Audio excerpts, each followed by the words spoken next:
반갑습니다. 김인숙입니다. 오늘 제가 말씀드릴 단어는 저에 대한 화두인데요. 두 가지입니다. 하나는 애자일이란 말과 플랫폼이란 말이 되겠습니다. 이 두 단어를 중심으로 말씀을 드리겠습니다.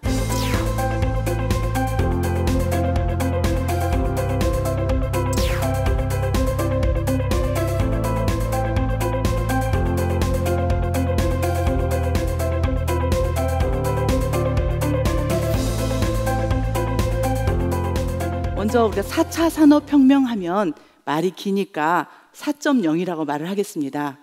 4.0 시대에는 무엇이 고민일까요? 생산성일까요? 효율성일까요? 저는 먹거리 걱정이 제일 많습니다. 나는 3년 후에 무엇을 먹고 살 수 있을까? 5년 후에 나의 사업 모델은 무엇일까? 내가 제공하는 서비스는 스마트할까? 이 고민이 가장 큽니다. 나는 3년 후, 5년 후에 어떤 서비스로 스마트하게 먹고 살 것인가에 고민이 되겠습니다. 그럼 두 번째는 3년 후에 뭐 먹고 살지를 아는 사람이 있을까요? 저는 없다고 생각합니다. 4.0은 여기서부터 출발해야 된다. 내가 3년 후에 5년 후에 무엇을 먹고 살지를 나는 모른다입니다. 그렇다면 어떻게 할까요? 그래서 오늘 질문은 누가 이거를 결정하면 좋을까요? 어떻게 먹거리를 결정하면 좋을까요? 라는 두 가지 시각에서 말씀을 드리겠습니다. 4.0 왜 생겼을까요? 4차 산업혁명이 왜 일어났을까요? 저는 이렇게 이해합니다. 변덕스러운 소비자 때문에 일어났다.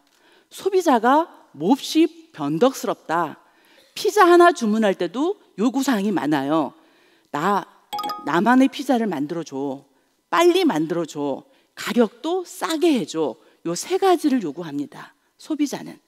이게 피자만이 아니라 모든 것에 해당이 될 겁니다. 이제 우리 기업은, 조직은, 개인은 상대방이 원하는 차별화된 서비스와 빠른 서비스 그리고 낮은 가격을 제공하지 않으면 저는 살아남기가 어렵다고 생각합니다. 나는 이 세 가지를 만족시킬 수 있나요? 라는 질문이 되겠죠. 이 그림은 좀 어렵습니다. 이 그림이 4차 혁명의 기본 모델이라고 말하는데요.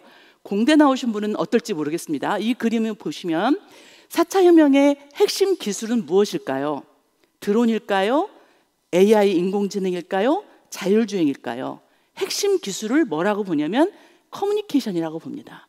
이 중간에 보라색 레이어가 커뮤니케이션인데요. 왜 4.0 시대의 핵심 기술이 커뮤니케이션일까요? 여기서 커뮤니케이션은 무엇을 말하냐면 최소한 ICT와 기계와 전기전자가 셋이 만나야 되는 겁니다. 저는 경제학을 공부했는데요. 제가 항상 추구하는 건 뭐냐면 저는 이 세 개를 전공한 사람과 말할 수 있다입니다. 나는 내 전공 이외에 세 개의 전공자와 말할 수 있는가? 이 세 사람이 만나서 서비스를 스마트하게 할 수 있는가? 라는 것의 질문입니다. 이 질문이 해결되지 않으면 저는 4차 혁명이 아니라고 말을 합니다. 이렇게 하면 제가 말하고 싶어요. 어떤 첨단 과학 기술도 아줌마가 이해해야 돈을 번다. 맞아요? 틀려요? 맞습니다. 어떤 첨단 과학 기술도 아줌마가 이해하지 않으면 돈을 못 법니다.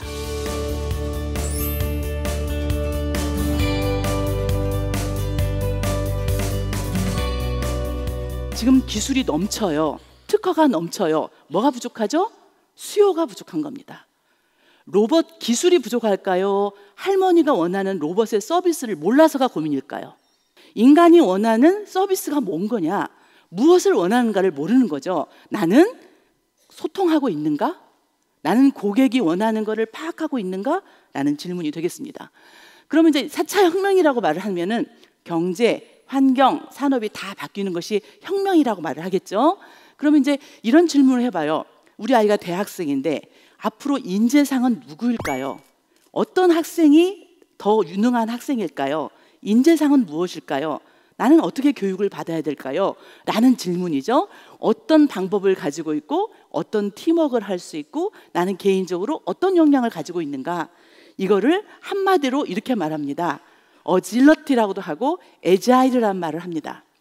나는 변화하는 환경을 진지하게 인식하고 있는가? 나는 이 변화하는 환경을 내가 진지하게 인식하고 있는가? 두 번째, 나는 빠르게 적응할 수 있는가?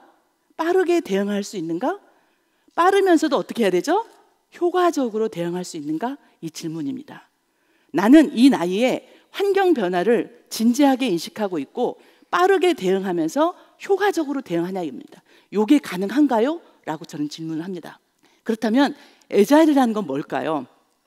저는 이게랑 연결이 돼요. 우리나라 드라마가 세계적으로 인기가 좋잖아요. 그 이유가 뭘까요? 애자일이란 말은 명민한, 민첩한 이런 말이에요. 드라마를 보면서 20회 드라마다 이걸 한 번에 다 찍습니까? 나눠서 찍습니까? 나눠서 찍습니다. 5회를 돌려보고 난 다음에 시청자의 의견을 반영을 해서 둘이 사랑하게도 만들고 헤어지게도 만듭니다. 이게 애자일 방식입니다. 내가 물건을 만들 때 중간중간에 시청자의 반응을, 피드백을 반영해서 유연하게 변화할 수 있는 능력이 애자일입니다. 나는 이렇게 하고 있나요? 나는 이렇게 유연하게 대응하고 있나요? 라는 질문이 되겠죠. 그러면 이제 두 번째는 아까 첫 번째 애자일이란 말과 플랫폼이란 말을 했는데 이 두 가지를 가지고 어떻게 할 것인지 생각해 보겠습니다. 저는 이제 방탄소년단 BTS가 세계적으로 인기를 얻으면서 이렇게 인기를 얻는 이유를 저는 나는 가수다라는 프로그램으로 연결시킵니다. 우리나라 사람들이 노래를 잘하는 이유는 나는 가수다 때문에 그렇다. 왜? 나는 가수다는 처음으로 가수들을 배틀을 시킵니다. 그리고 청중이 평가합니다. 그리고 나서부터 엄청나게 프로그램이 쏟아지기 시작합니다. 여기서 질문은 가요 부분은 이렇게 많은 프로그램이 있는데 왜 대학 교육은, 청소년 교육은, 직업훈련 교육은 여전히 강의식인가요? 왜 우리는 교육에서도 70년대랑 똑같이 하고 있나요? 왜 우리의 정부 정책은 항상 탑다운인가요? 이 고민입니다. 전라남도의 경쟁력은 저는 전라남도가 이런 다양한 프로그램을 갖고 있나요? 이 질문입니다. 그래서 이 질문 어떻게 할 거냐 저는 생각을 들어요. 우리가 혁신 성장을 한다고 말하는데 혁신 성장의 가장 키워드는 저는 정부 정책이라고 생각합니다. 정부 정책이 가장 오래됐다. 정부 정책은 70년대 이후로 바뀐 게 없다. 똑같은 방식으로 정부 정책을 편다. 정부 정책이 있고 위에가 있고 밑에가 시민단체가 있던 중소기업이 있건 여성이 있건 상관없습니다. 정부와 시민단체가 있는데 이 중간에 현장 전문가의 의견을 반영할 통로가 없다예요. 우리나라는. 누구를 위한 정책이에요? 스마트팜 누구를 위한 정책입니까? 이게 현장 변화에 유연하게 대응합니까? 우리나라 정책이 시장이 바뀌면 변화합니까? 누구 말을 들어야 되죠?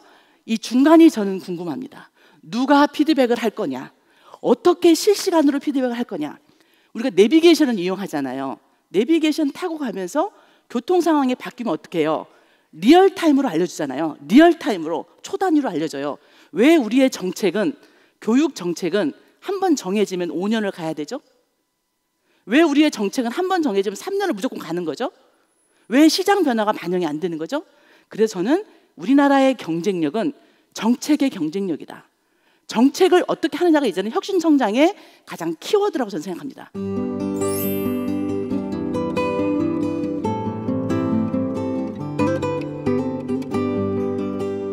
그럼 정책을 어떻게 바꿀 거냐라는 고민이죠. 그 고민에서는 플랫폼이라는 말을 설명하고 싶습니다. 플랫폼은 어떤 거예요? 기차역 승강장입니다. 플랫폼이죠. 플랫폼 1번, 2번, 목포행은 여기서 타세요. 그런 플랫폼이에요. 여기서 말하는 플랫폼은 어떤 걸까요? 플랫폼은 오른쪽을 먼저 보겠습니다. 오른쪽을 보시면 아래 공장, 데이터 센터, 기차, 풍력발전, 기계, 컴퓨터, 엘리베이터, 에스컬레이터예요. 이 모든 사물에 센서가 붙습니다. 센서가 붙으면 데이터로 전환이 되죠. 디지털 트랜스포메이션입니다. 데이터가 밤하늘에 은하수처럼 모여 있습니다. 이 은하수처럼 모여 있는 데이터가 앱을 통해서 서비스를 제공합니다. 이 구조입니다. 플랫폼 경제라는 거는. 그럼 유튜브를 계속 들으셨죠? 여기서 질문은 뭐냐면 이 밤하늘에 은하수처럼 모여 있는 데이터에 1차 산업 농업, 2차 산업 제조업, 3차 산업 서비스업의 구별이 있나요, 없나요? 없습니다. 여기에 자동차 산업, 화학 산업, 전자 산업의 구별이 있나요, 없나요? 없습니다. 만약에 전라남도가 우리 전라남도의 목표는 자동차 산업이야 라고 말하면 저는 넌센스라고 생각합니다. 지금은 자동차 산업이라고 말할 수 없다. 뭐라고 말해야 돼요? 어떤 서비스냐, 어떤 서비스를 제공할 거냐요. 그리고 플랫폼 경제와 반대되는 게 뭐예요? 파이프라인 경제예요. 파이프라인 경제는 뭐냐면 밀가루를 사다가 빵을 만들어서 파는 거예요. 그렇게 돈을 버는 게 파이프라인이에요. 밸류가 체인을 따라서 나오는 겁니다. 여기서는 플랫폼 경제는 밸류가 뭘 따라서 나와요? 네트워크에서 나온다. 네트워크에서.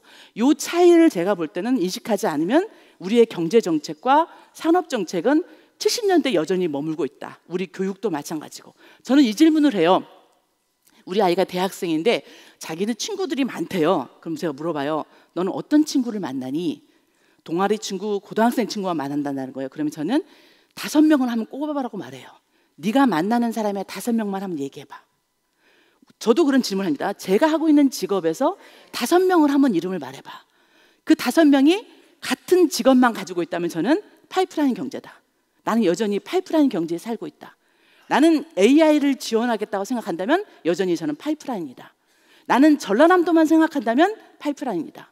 그렇다면 플랫폼은 어떻게 하는 거냐? 이런 생각을 해요. 예전에는 자동차 산업에 제가 취업을 하려면 부품업체에 들어가거나 현대자동차에 들어가거나 아니면 딜러가 되거나 셋 중에 하나예요.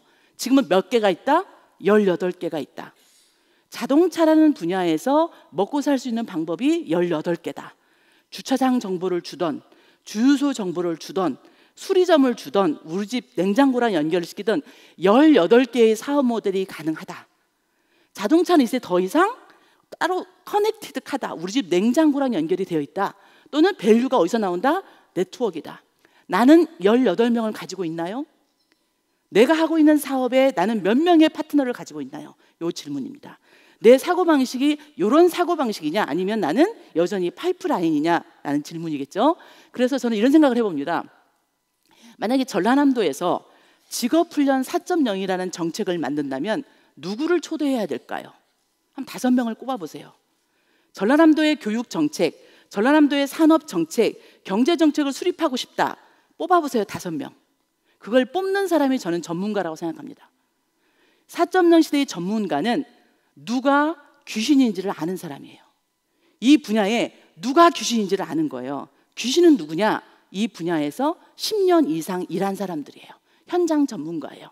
자기 주제에 관련해 가지고 10명을 한번 뽑아봐라. 5명을 한번 뽑아봐라 그런 거죠. 그래서 이런 식으로 저는 한번 이름을 다 써봤습니다. 전라남도에 관련된 모든 사람을 이름 한번 적어봐라. 인력 개발, 인력 양성, 교육 정책에서. 그렇다면 이 사람들 모아놨어요. 어떻게 할까요? 모으기도 힘들잖아요. 그럼 저는 이런 생각을 했습니다. 우리나라에는 엄청나게 많은 자문위원회, 포럼 엄청나게 많습니다. 기본에 이 무슨 위원회 난리가 나요. 그런데 문제는 뭐예요? 여전히 파이프라인이다. 자기끼리만 만나요. 기계만 만나요. 저는 기계와 전자와 ICT가 만나지 않는 한 우리나라의 4.0은 시작되지 않았다예요.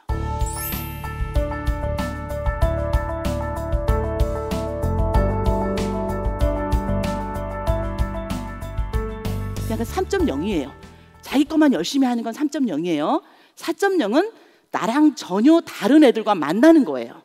내가 중국과 베트남을 뭘로 이기겠어요? 열심히 해서 이길까요? 새로운 서비스를 제가 개발을 해야 돼요. 새로운 서비스는 뭐죠? 전혀 다른 사람을 만났을 때 만나들어요. 그렇다면 나는 여기에 있는 사람들을 따로따로 만나는 게 아니라 한 자리에 다 불러라. 한 자리에 다 부른 다음에 이 사람들이 시줄과 날줄처럼 연결되게 해라. 근데 만나는데 전라남도의 직업교육을 노동에 관련된 사람만 만나야 돼요. 산업을 관련된 사람도 같이 만나야 돼요. 같이 만나야 됩니다. 5년 후에 뭐 먹고 살지를 모르는데 5년 후에 교육을 어떻게 시키죠? 내 먹고 살 걸 알아야 시킬 거 아니에요, 교육을. 그런 얘기가 되겠습니다. 그래서 어떻게 만나게 하느냐. 그 다음에 고민이 있습니다. 다 만났어요. 목소리 큰 사람이 이긴다는 거예요. 어떻게 하면 좋겠냐요. 그래서 저는 첫 번째, 누구를 부르느냐가 가장 중요합니다. 이 주제에 전라남도의 스마트팜 누구를 부를까요? 한번 꼽아보세요. 전라남도 스마트 시티 꼽아보세요. 누구를 불러야 돼요? 전혀 다른 직업을 가진 사람을 20명을 불러라. 거기에는 현장 전문가가 50% 이상 들어와야 된다. 예, 현장 전문가. 교수님, 박사님만 부르면 안 돼요. 그 분야에 아까 말한 18명의 현장 전문가를 다 불러라. 두 번째는 우리가 포럼이나 뭐 공론화위원회 하거나 공청회를 하면 1회만 해요. 아니다. 최소한 3회 이상 해라. 계속 돌려라. 3라운드 돌려라요. 계속 돌려라. 애자일 방식으로 돌려라. 세 번째는 뭐냐면 워킹그룹을 만들어 놓으면 막 싸워요. 막 싸우면 어떻게 하라. 싸운 워킹그룹 중에서 먼저 합의해온 사람부터 정책으로 만들어주는 거예요. 저라면 이렇게 할 것 같아요. 제가 공무원인데 민원이 발생했어요. 쟤 때문에 못 살겠다는 거예요. 이렇게 말할 것 같아요. 아, 그래요? 그런 어려움이 있으셨군요. 그러면요, 지금 본인이 말한 민원에 관련된 20명을 불러오세요. 밸류 체인만이 아니고요, 당신이 갖고 있는 문제에 관련된 20명을 데려오세요.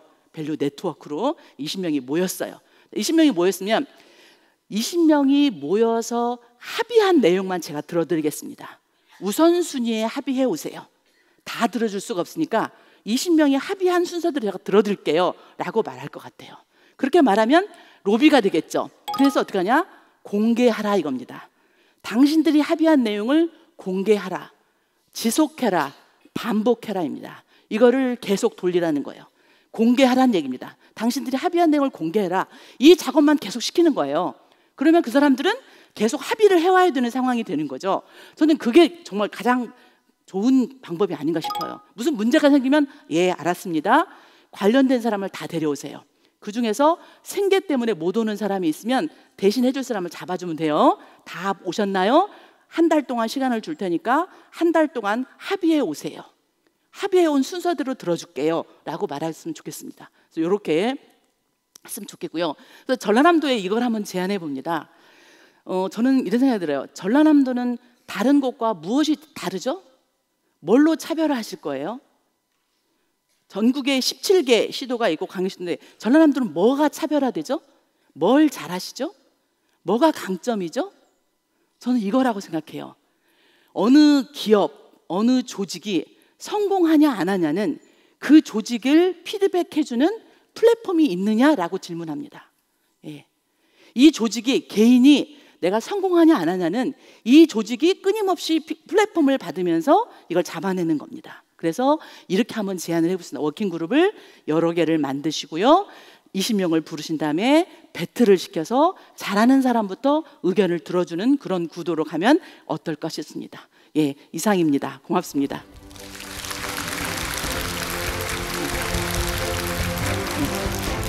예, 그럼 제가 다음 강연자를 소개하도록 하겠습니다. 한국에서 스마트팜 하면 떠오르는 스타트업 기업입니다.